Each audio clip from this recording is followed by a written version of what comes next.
मामा भांजा और काठ का पुतला। संपादक गुलशन राय। भांजे, इधर आ मेरे पास। आ तुझे एक अच्छी सी कहानी सुनाऊं। अभी आया मामा जी। आप कहानी सुनाएं और मैं ना सुनूं, ऐसा कभी हो सकता है? आजा, आज मैं तुझे काठ के पुतले की बड़ी मजेदार कहानी सुनाता हूँ। ठीक है, सुनाइए मामा जी।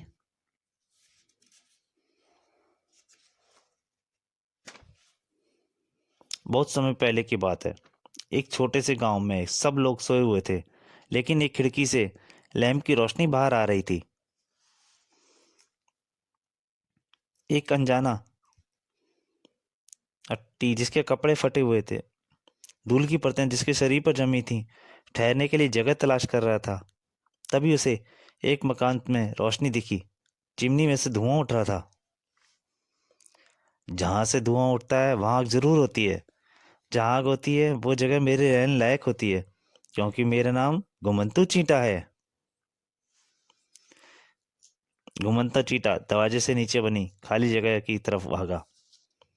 और फिर जब घुमंतू चींटा अंदर पहुंचा तो उसने एक शानदार कमरा देखा जो खिलौने से भरा हुआ था। उस कमरे के नीचे बने तखाने रूपी कमरे में एक बूढ़ा एक पुतले को बनाने में लगा हुआ था। उस बूढ़े का नाम रामू था।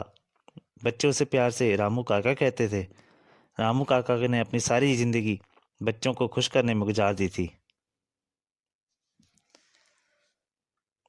देखो रानी, मेरा कमाल। वो अपनी बिल्ली से बात कर रहे थे। रानी उनकी बिल्ली का नाम था। देखो रानी, मेरा कमाल, कितना प्यारा पुतला तैयार किया है मैंने, पसंद आया? बिल्ली उसके जगह जाकर हाथ लगाने लग गई उसे। ओह, तुम चाहती हो कि वह हंसे? मेरे काठ के पुतले, रानी को तेरा सूजा हुआ मुंह पसंद नहीं आया। चल तेरा मुंह हंसता हुआ बना दूं। उन्होंने थोड़े मुंह पे थोड़ी सी चेंजिंग कर दी और उसका मुंह हंसने वाला लगने लग गया काठ के पुतले का। देखा, अब यह मुस्कुरा रहा है और आज से हम इसका नाम पिंचू रखते हैं। तो उसका तो बूढ़ा आदमी रामू काका थक गए। ओह, थक गया, अब चलकर सोना चाहिए, क्योंकि घड़ी में भी रात के 9 बज रहे हैं। उस समय घड़ी में रात के 9 बज रहे थे। उधर चिंटा बोला, बढ़िया, वो सोने जा रहा है, मुझे भी नींद आ रही है।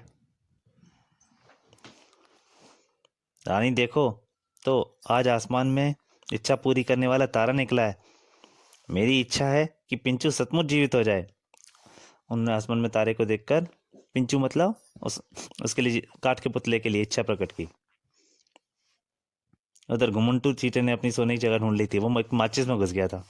मैं भी प्रार्थना करता हूँ कि इस बूढ़े बाबा की इच्छा पूरी हो जाए। बेचारा बड़ा अकेला लगता है, लेकिन मेरी समझ में ये नहीं आ रहा कि ये पुतला जिंदा कैसे होगा। तभी वहां उसने एक प्रकाश देखा। आए, ये क्या भला है?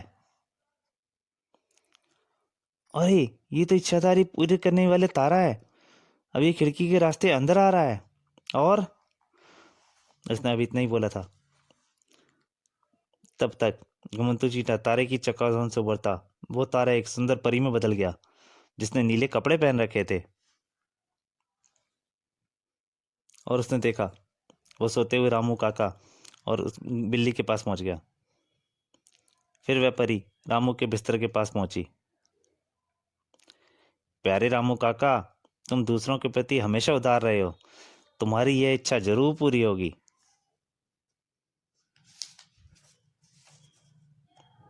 ओ काठ के पुतले, जागो, मैं तुम्हें जीवन प्रदान करती हूँ। और वो काठ के पुतले के ऊपर अपनी छड़ी घुमाने लगी। परी ने अपनी छड़ी, जादू की छड़ी, पुतले के ऊपर गोल गोल घुमाई। घुमंतू चूटे चींटे को अपनी आंखों पर विश्वास नहीं हो रहा था। पिंचू घूमने लगा और उसमें जीवन आ गया। वह मुस्कुराया और फिर एक क्षण में ही वो खिलकर हंसने लगा। हुर्रे, मैं हिल सकता हूँ, बोल सकता हूँ, मैं सचमुच का लड़का बन गया। तब परी बोली, नहीं पिंचू, तुम सचमुच नहीं बने हो। कोई भी जादू तुम्हें सचमुच का नहीं बना सकता। मैंने तो तुम्हें जीवन दे दिया है, अब तुम्हारे ऊपर है। पिंचू घूमने लगा। बूढ़े रामू को एक अच्छे बेटे की जरूरत है। यदि तुम अपने आप को सच्चा, बहादुर और ईमानदार साबित करोगे तो एक दिन अपने आप सचमुच के बन जाओगे। हे भगवान, ये तो बड़ा ही मुश्किल होगा, घुमंतू चीता बोला। तुम ठीक कह रहे हो। तुम इस धरती के ही जीव लग रहे हो। क्या नाम है तुम्हारा? जी जी, घुमंतू चीता। दोस्तों, ये कहानी का भाग यहीं तक। इसके अगले भाग के लिए इंतजार कीजिए, जल्दी ही डालूंगा।